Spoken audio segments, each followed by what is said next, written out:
Hello friends and welcome to my channel where we mainly discuss thrillers on Thursday. It's the last Thursday of the month and I'm sure you guys know what that means. It means that we're going to be reviewing and discussing this month's Year of Horror Book Club book, which was Pet Sematary. If you don't know what the Year of Horror Book Club is, I'll link the initial video down below where I explain it, but basically we're reading and reviewing either horror novels or books that are about horrifying topics. There's also a Discord group which I'll have linked down below in case you want to kind of read and discuss the books with the other members of the book club in real time. And these videos always have a lot crammed into it, so I break it down into 3 parts with timestamps down below. The first part is going to be book club updates, anything such as maybe what the next month's book club book is. Part 2 will be a spoiler-free review of the book in case you haven't had a chance to read it yet. That way you can still watch and maybe decide if you want to read it. And part 3 will be a spoiler discussion, so if you haven't read the book, you can make sure to exit out before that starts. I also wanted to point out that even though we're going to be reviewing and discussing Pet Sematary, I'm not going to be reviewing the movie in this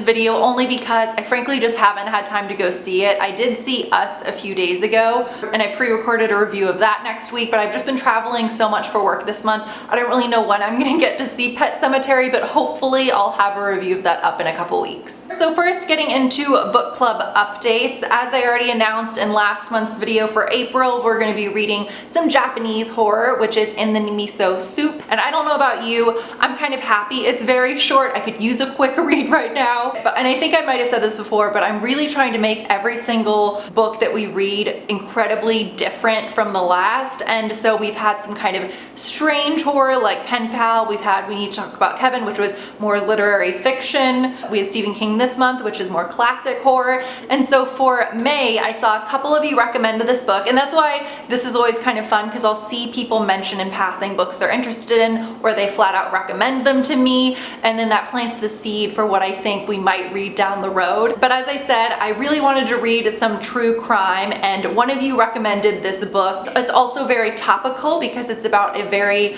popular serial killer that a lot of people are talking about right now, so I thought it'd be great if we could read this book and be experts together. So for May's Year of Horror Book Club book, we will be reading The Stranger Beside Me by Anne Rule. Now, if you haven't heard of The Stranger Beside Me, even though if you look on Goodreads, it's a very popular book, it has tons of reviews, a lot of people really enjoy it, but I wouldn't be surprised if a lot of people haven't heard of it. I hadn't. It was published back in 1980, and if you don't know anything about it, the more I read about it, the more excited I get, because this is about Anne Rule. She was a writer, and I believe, I don't know all of her backstory, but it says she was a certified instructor for police training, and she was a writer writing the story of this brutal killer, trying to figure out who he was, and she soon finds out that the serial killer is her close friend, Ted Bundy. What I've heard people say about this book is that it's so terrifying because this incredibly smart woman was hunting the killer and had no idea it was her friend. So I've heard it makes people uncomfortable in the sense that it makes you question the people you're close with. So I'm really excited. I hope you guys are as well. And plus, it's also free with Kindle Unlimited.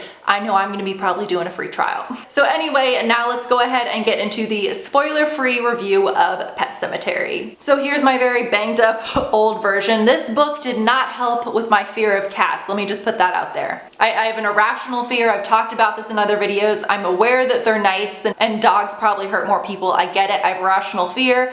This did not help. But anyway, for a brief synopsis, the Creed family has just moved to Maine because Lou, the husband, has a new position. I believe he's like the head of the medical center at the local university. He has his wife Rachel, their young daughter Ellie, and their baby Gage. And one day, the neighbor who lives across the street from them, Judd, he tells them of this pet cemetery where local children, for I believe it's the past few hundred years, would bury their pets there. And not surprisingly, the pets in there don't stay underground for very long. So that's all I'll say in terms of the plot. I won't give anything else away, but I did read a fun fact, which was that this is the only book that King has written that ever truly scared him, and he said that when he first wrote the manuscript, he shelved it because all of his friends and family hated it, which I thought was really interesting. And I saw some people saying this in the Discord group, and I was also talking about this with one of my friends, and did this book cause anybody else to not know how to spell the word cemetery? Because I don't know anybody else, but when I would be younger trying to write the word cemetery, I would think in my mind, well, how's it spelled on the book cover, and it's spelled with a fucking S. Once you read the book, you realize why it's misspelled on the cover, but anyway, I would just be really curious from you guys, did this mess up your spelling for any of you?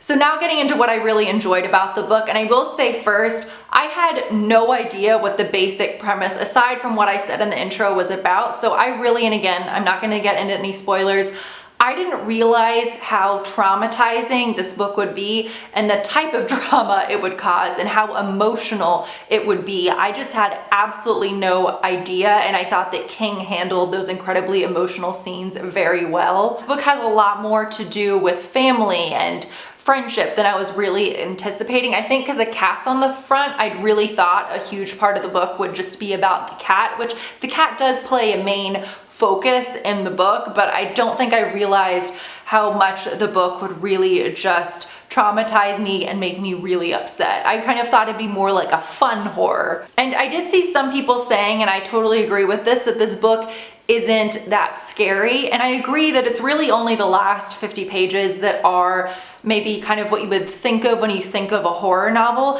but just because the book is terrifying in different ways, and I've just decided I really like King's writing style. I know a lot of people find it to be really wordy, but maybe it's because of the other Year 4 book club books that we've been reading, books like We Need to Talk About Kevin, which were very wordy, Penpal, which was very strange. Granted, I still liked those, but this is just kind of like a very comforting read for me. I know I just said it was traumatizing, but I guess what I mean is his writing style, how wordy it is, just being in Lou's mind and going through his train of thoughts, him day to day. I didn't mind that there really wasn't a ton of, action per se, just because I really just loved the reading experience overall. So I didn't mind that it's pretty lengthy and not maybe a ton is actually happening. A lot of the other things I enjoyed about it, I can't really say without spoiling it. So if it seems like I'm jumping into cons kind of soon, that's why, but overall I did really like it.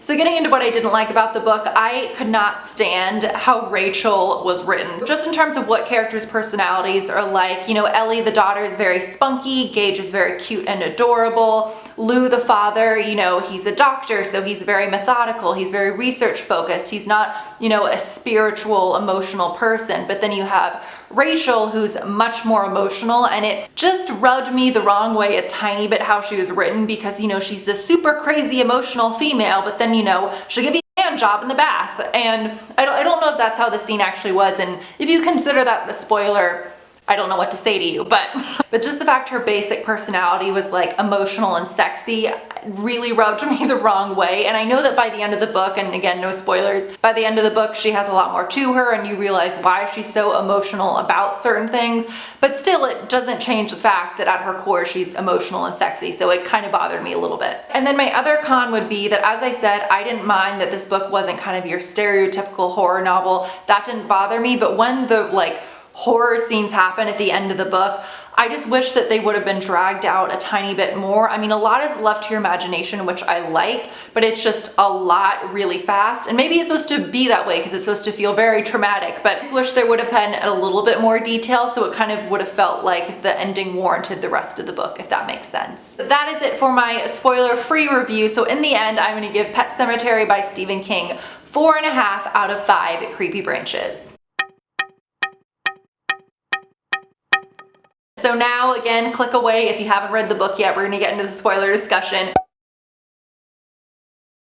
And first, I wanted to say this in the spoiler-free section, but I could see how it might be a spoiler if you haven't read the book. Although it's not a spoiler if you've seen the movie trailer, because that gave away a lot. I'm glad I didn't see the trailer until I had read the death scene in the book. But anyway, in 1979, a fun fact is that Stephen King was inspired to write this book because behind his house, the local children did create a little informal pet cemetery, spelled with a C. And one day, their daughter's cat, Smucky, was killed by a passing truck, and so he had to bury it and teach her about death. So it is interesting that something, so literal from his life inspired some exact scenes from this book. I also have to say, I'm kind of surprised, even though I'm such a big horror fan, that I had no idea Gage gets smashed by the truck. No idea. Even though obviously I've heard of Pet Sematary talked about a lot, I don't actually have any friends who I think have read the book or seen the original movie. My parents have seen the original movie, but it's not like they rewatched it frequently because from what I've heard, the original isn't very good. I could be wrong. But so I just had no idea that the core of this book is dealing with death. And I have to say,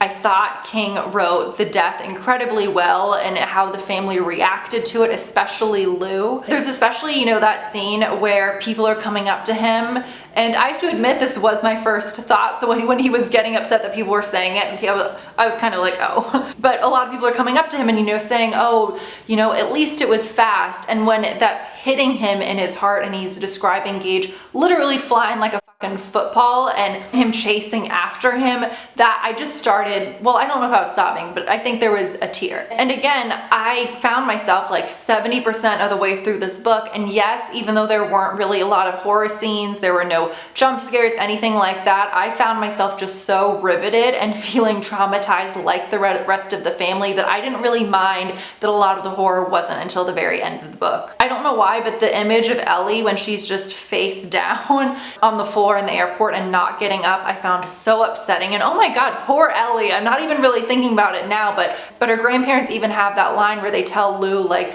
we're just old, and now they're super old, and all the rest of Ellie's family is dead. That's horrifying. I also thought it was really smart that King had the fake out with Gage's death, where he had him have his mild illness and then he was fine. It definitely fooled me. And I'm also embarrassed to say that it did fool me at the beginning when it turned out to be a dream that Gage was still alive. It got me at the beginning and then I was very upset again. I have to admit, as scary as the end of the book was, I almost found the idea of like a little boy dressed up in a suit talking about anal, excuse me, talking about sex and Norma a little funny, and I'm sure we're not supposed to, and on the whole it was scary, but just, I don't know, something about him being in his little suit and talking about things like that just made me laugh a little bit. I'm curious if you guys thought the same. I also was really surprised, and again, this is because I had no idea what the book was about. I had no idea that Rachel would die at the end, and I thought that the way this book was going and the way I hoped it was going, that, you know, you have Lewis, who is your stereotypical man who's very, you know, methodical and research focused. You have Rachel, who is your emotional woman. And I really thought that in the end, he was going to become the emotional one and she was going to become more practical, which kind of does happen. But I thought that through that happening, he would die and she would maybe persevere and survive. So, you know, it was a little bleak that Judd and all three of them died. I've also seen, and I don't consider this a spoiler for the movie, but if you've seen the trailer, and again, this is just spoiling something that's different in the movie than in the book, but if you read the book, I wouldn't consider this a spoiler, but it's pretty obvious that I guess they're gonna have Ellie be killed instead of Gage, which the only reason that bothers me is because I don't know how they're gonna handle kind of the premonition scenes with Ellie, because I assume Gage is too young to be able to like say those types of things and freak out to his parents the way Ellie did, but we'll see. So those are all of my thoughts on Pet Sematary. Again, I'm really curious what you guys think about the book, or if you've seen the movie, let me know what you think. I'm also curious, do you want me to just review the new movie, or do you want me to compare it to the old movie? So again, I hope you guys are having a wonderful week, and I will see you all next Thursday. Bye.